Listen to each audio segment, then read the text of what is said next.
Well, it's been very clear to me over a practice of 44 years that identity has been something that's been disbanded, and you find that globalization has actually destroyed the local.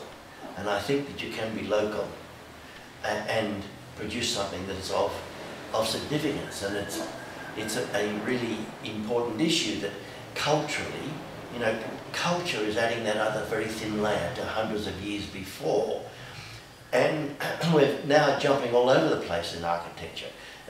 It can be this, it can be that, it can be anything. In fact, architecture is what you like, and it's so broad that there's nothing specific about it, and it's lost its total identity internationally.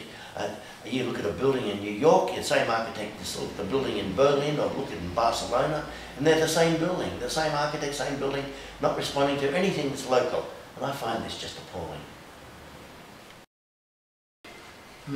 Well, it was to embody the history of the Broken Hill mining, which is of course very significant in the culture of economics in Australia.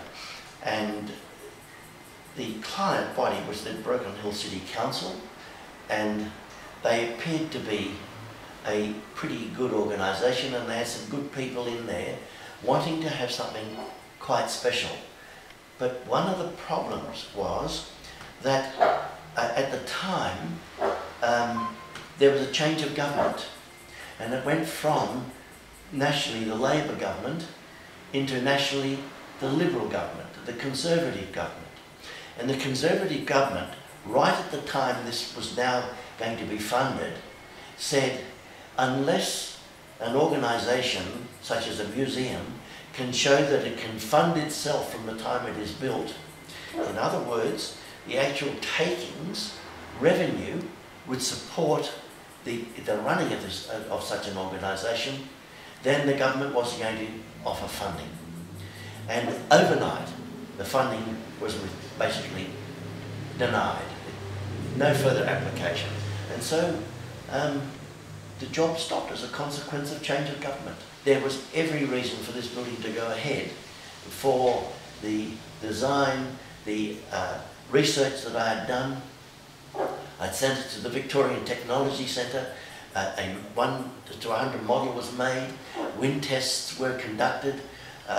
Irwin sensors were placed in the building to look at the positive, negative wind pressures to make sure it was all going to work with the north-west summer winds turning around to south-east. These were all taken into account in the design of this building, and it was shown to work wonderfully. And one of the things that writers didn't understand at all was that we're introducing moisture into these malcaps. They thought that just by having the malcaps that the wind itself was going to be cool. Well, that's just ridiculous and stupid. There was even a book written that this is all it was, and I mean, this is stupid stuff.